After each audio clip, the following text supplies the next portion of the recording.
नमस्कार शेतकरी मित्रांनो, स्वागत आहे तुमचं आपल्या योजना मित्र चॅनलमध्ये। मित्रांनो, आपण जर पाहायला गेलं तर 29 एप्रिलची मंत्रिमंडळ बैठक पार पडली आणि संपूर्ण महाराष्ट्राचे लक्ष ज्या कर्जमाफीकडे लागले होते तिथे पुन्हा एकदा शेतकऱ्यांच्या पदरी निराशाच पडली आहे। कर्जमाफीचा अहवाल सादर होणार, मंजुरी मिळणार अशा चर्चा होत्या, पण प्रत्यक्षात काय घडले आणि आता 2025 मध्ये कर्ज घेतलेल्या शेतकऱ्यांचे काय होणार, खरीप हंगाम तोंडावर असताना सरकार नक्की काय करतंय, या सर्व प्रश्नांची उत्तरे आजच्या व्हिडिओमध्ये पाहणार आहोत। व्हिडिओ शेवटपर्यंत पहा, कारण ही तुमच्या हक्कांच्या पैशाची गोष्ट आहे। मित्रांनो, 29 एप्रिल 2026 रोजी झालेली मंत्रिमंडळ बैठक अत्यंत महत्त्वाची मानली जात होती। सर्वांना वाटलं होतं की कर्जमाफीच्या समितीचा अहवाल मांडला जाईल आणि GR निघण्याचा मार्ग मोकळा होईल, पण ना अहवाल सादर झाला ना कर्जमाफीला मंजुरी मिळाली।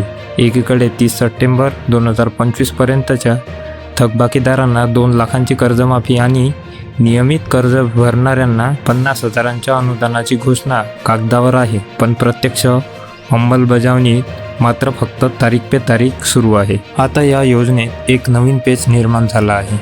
शेतकरी संघटना आणि लोकप्रतिनिधींनी काही महत्त्वाच्या मागण्या केल्या आहेत। 2025च्या कर्जदारांचे काय? ज्या शेतकऱ्यांनी 2025 मध्ये कर्ज घेतले आणि ज्यांचे नुकसान झाले आहे त्यांचा समावेश सध्याच्या निकषात होत नाहीये। मग हे शेतकरी वंचित का? नियमित कर्ज भरणाऱ्या शेतकऱ्यांना 50,000 रुपये खूप कमी आहेत, ते 1 लाखपर्यंत वाढवावेत अशी मागणी जोर धरत आहेत। याच मागण्यामुळे आता सरकारला अहवालात बदल करावा लागणार आहे आणि कदाचित याच कारणामुळे 29 एप्रिलच्या बैठकीत हा प्रस्ताव मांडला गेला नसावा। शेतकरी बांधवांनो, जे महिना सुरू होतोय, जर पहिल्या आठवड्यात कर्जमाफीचा GR आला असता तर शेतकऱ्यांना नवीन कर्ज घेऊन खरीपाची तयारी करता आली असती, पण सरकारच्या या दिरंगाईमुळे आता शेतकऱ्यांसमोर मोठं संकट उभं ठाकलं। सरकारने हा अहवाल तातडीने सार्वजनिक करावा आणि शेतकऱ्यांना पुढच्या हंगामासाठी दिलासा द्यावा,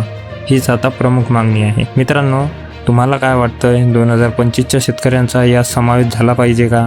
आणि 50,000 रुपयांचे अनुदान 1 लाख करायला हवे का? तुमच्या प्रतिक्रिया कमेंटमध्ये नक्की सांगा। कर्जमाफी संदर्भात जसा काही नवीन अपडेट येईल तो मी तुमच्यापर्यंत सर्वात आधी पोहोचवेन। त्यासाठी आपल्या योजना मित्र चॅनलला सबस्क्राईब करून बेल नोटिफिकेशन नक्की दाबा।